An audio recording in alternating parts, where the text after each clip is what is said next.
आइए जानते हैं आज की कुछ अंतर्राष्ट्रीय खबरों को। पहले एक नजर आज की हेडलाइंस पर। मुंबई गोवा वंदे भारत ट्रेन का आज नहीं होगा उद्घाटन। ओडिशा हादसे के बाद पीएम मोदी ने रद्द किया कार्यक्रम। क्या विपक्ष का चेहरा बनेंगे अखिलेश यादव? किसी को बचाने की कोशिश नहीं, पहलवानों के आरोप पर बोले खेल मंत्री अनुराग ठाकुर। राहुल गांधी ने मुस्लिम लीग को बताया सर्कुलर, बीजेपी ने कांग्रेस को विभाजन की दिलाई याद। मणिपुर हिंसा के बाद अमित शाह की अपील का असर, लोगों ने लौटाए 140 हथियार। आतंकवाद को पालने पोसने वालों का नेटवर्क ध्वस्त करके रहेंगे, ब्रिक्स देशों ने लिया बड़ा संकल्प। जॉर्डन के क्राउन प्रिंस हुसैन की शाही शादी। रूस से दोस्ती में भारत को पीछे छोड़ना चाह रहा चीन, यूक्रेन युद्ध पर खुल्लम खुल्ला कर दिया यह ऐलान। सोनाक्षी के बर्थडे पर जहीर ने किया प्यार का इजहार। और भारतीय हॉकी टीम ने किया बड़ा उलटफेर, ओलंपिक चैंपियन बेल्जियम को दी पटखनी।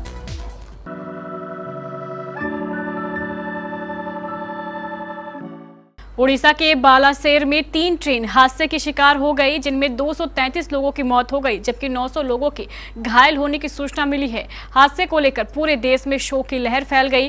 प्रधानमंत्री नरेंद्र मोदी से लेकर देश के कई नेताओं ने इस हादसे पर दुख जताया है। हादसे की गंभीरता को देखते हुए प्रधानमंत्री के कार्यक्रमों में भी बदलाव किए गए हैं।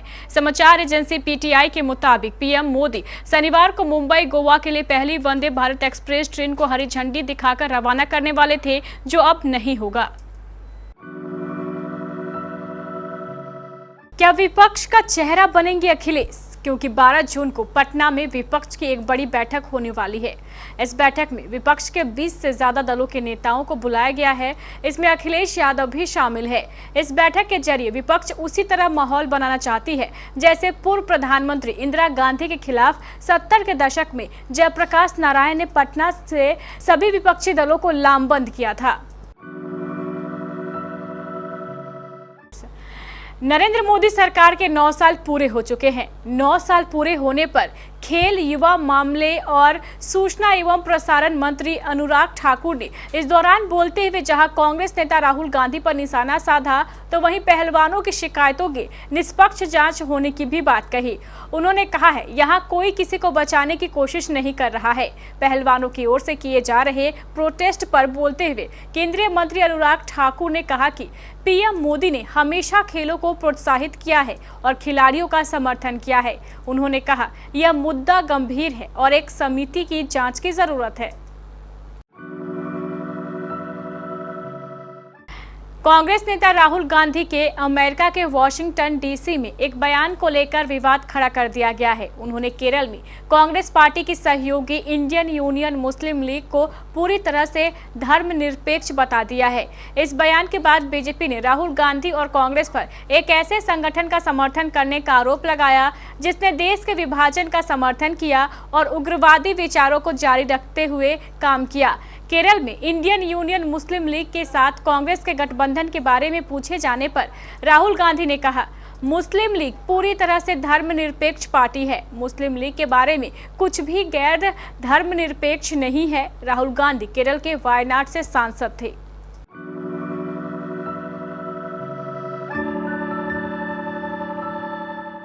मणिपुर में पिछले महीने शुरू हुई हिंसा धीरे धीरे अब कम होती नजर आ रही है। केंद्रीय गृह मंत्री अमित शाह की अपील के बाद मणिपुर के अलग अलग जगहों से लोगों ने 140 हथियारों को लौटा दिया है। शाह ने मणिपुर दौरे के दौरान हथियारों को सरेंडर करने की अपील की थी।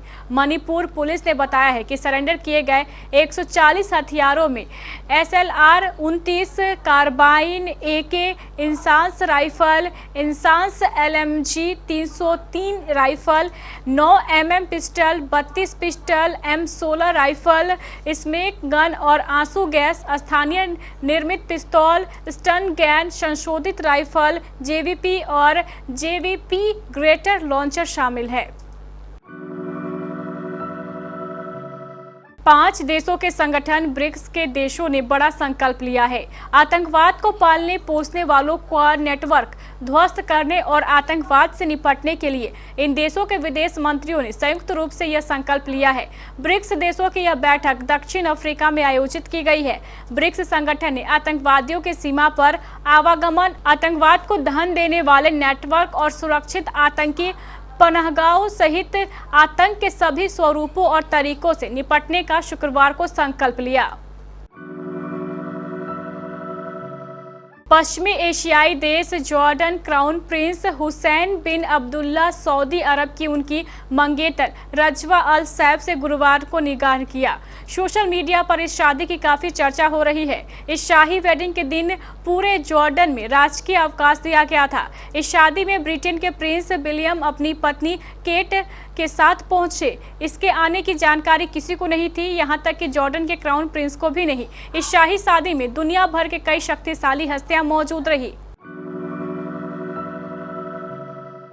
यूक्रेन युद्ध के बहाने मौका परस्त चीन ने रूस से दोस्ती का ऐसा स्वांग रचने का प्रयास किया कि वह भारत को पीछे छोड़ सके।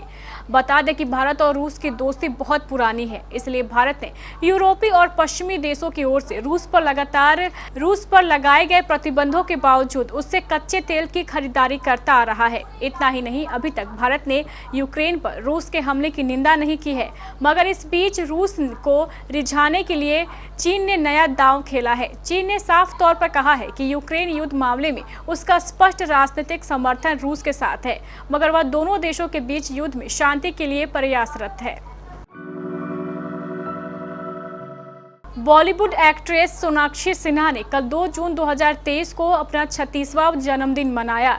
इस मौके पर उनके र्यूमर्ड बॉयफ्रेंड जहीर इकबाल ने प्यारा सा पोस्ट किया और सरेआम प्यार का इजहार कर दिया। ये पहला मौका है जब दोनों का इस तरह सोशल मीडिया पर खुल्लम खुल्ला प्यार देखने को मिला हो। इससे पहले तक दोनों कई बार साथ दिखते तो जरूर थे, लेकिन ऑफिशियल मोहर लगाने से बचते थे। इस बार भी जहीर ने अपने खास अंदाज में गर्लफ्रेंड सोनाक्षी सिन्हा को विश किया। इस पोस्ट को देख फैंस यही मान रहे हैं कि दोनों ने अपना रिश्ता ऑफिशियल कर दिया है।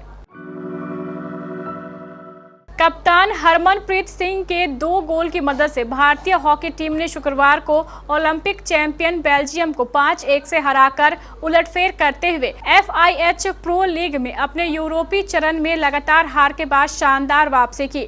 मिडफील्डर विवेक सागर प्रसाद ने मैच के पहले ही मिनट में भारत को बढ़त दिला दी।